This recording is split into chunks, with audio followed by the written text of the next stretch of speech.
I tend to like TARDIS Teams better when there's, like, two characters. Besides Donna. Donna's my favorite. But, like, I love Barbara and Ian. I'm not so fond of Susan. Maybe I like Vicky better. I haven't seen anything with Vicky. I don't really like Susan, from what I've seen. No.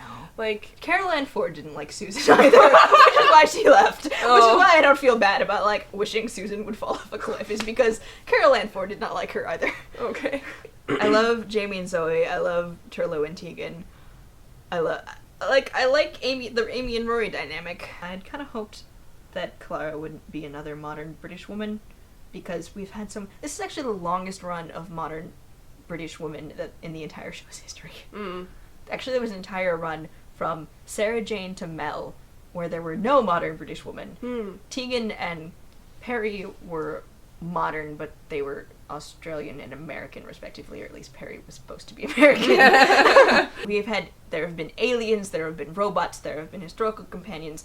Leela was technically human, but she was from another planet in the future. I'm hoping the Clara Doctor romance dies a very quick death. And they just travel. I hope it's fun again. Mm-hmm. I think, yeah, that people have been putting up speculation about, like, when the Valyard is coming in, but that's a whole Trial of a Time Lord thing that's kind of out there. I miss the interactions between the Doctor and Donna. I love Donna is my favorite companion. She is amazing because there's so much stigma in media in general around romantic love. I know, that's why I love Donna so much. She's like, yeah, they're not.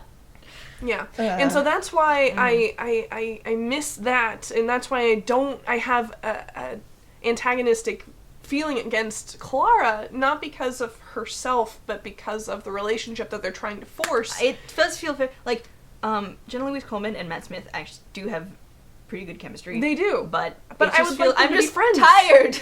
I know. I was really, before we knew, like, who the character was, I was really hoping it was, like, a regeneration of Jenny, or, like, and then it's River and the Doctor's daughter. I wanted it to be a familiar relationship, because, one, I think that would be interesting, that hasn't happened in a while, and two, like, I'm so tired of the romantic. romance. As I said, I like TARDIS Teams, so I kind of hope there's another character that gets picked up at the same time, as opposed to, like, the Doctor Who girl.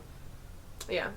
Speaking of which, sorry, this is another side tangent, but I love this. So, the Doctor Who girl didn't really get solidified till, like, the third Doctor, is when we really got that. Before it was like, TARDIS family fun time. It was just like this family group thing, and then you had the unit boys as the backup for the third Doctor, but it's true. And then, like, I would say that really started with Jo Grant. People say it Liz Shaw, but she was really more a part of unit. Jo Grant was, like, the Doctor Who girl, but that the Doctor and one girl didn't really happen until after, it was just Sarah Jane and the Doctor after Harry Sullivan left. And then we had the Doctor and Sarah Jane, the Doctor and Leela, the Doctor and Romana, and then we picked up Adric and Romana left, and then, like, we had Adric, Nyssa, Tegan for the fifth Doctor, then Adric died, and then we had Nyssa and Tegan, and then we picked up Turlo, and then Nyssa left. But there were multiple people until, like, the very last serial. We had Perry. And then, from then on, we had, like, Perry, and then Mel, and then Ace. But apparently Peter Davison was just too pretty for him to travel alone. Because, like, right after him, we went back to the one-girl model. Oh. And then that's been kind of continuous, besides, like, when we had Mickey, and when we had Jack, and then Rory. Mm-hmm. But I like it when there's more than one. Yeah. Because you have more character interaction. I think 3 companions was a bit much. Oh. Just because when was that? Well, there have been multiple instances of that. Like, that would have been, like, with Susan. And... Yeah, the Doctor, Susan, Ian, Barbara, then we had Vicky, Ian, Barbara, we had Polly, Ben, and Jamie for a while. I mean, with the unit boys as backup, I guess you kind of count them as companions, so we had, like, one point, like, the Brigadier, Sergeant Benton, Mike Yates, and Jo Grant, later Sarah Jane, until Captain Yates tried to take over the world with dinosaurs, which was really disappointing. Then we had, like, Adric, Nyssa, Tegan, and for a short while we had Nyssa, Tegan, Turlo. I think that was the last time. Though that was really short, like, overlap thing where they didn't really interact. But 2 companions I like. That's a good... Especially, I do like male companions because you get that different dynamic. I like female companions when they're not in love with him, which is another plus for Classic Who. I'm still confused on the whole Rory being, like, the Centurion plastic man. But still human. He wasn't human, he was plastic. Well, but like, didn't the doctor say something like, you're now human or something like that? Because, But he still lives forever. Like, it's just really weird.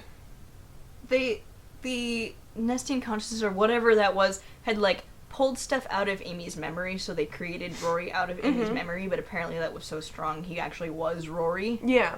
Yeah, but, I mean, And so he became he's Rory, and he knew he was Rory.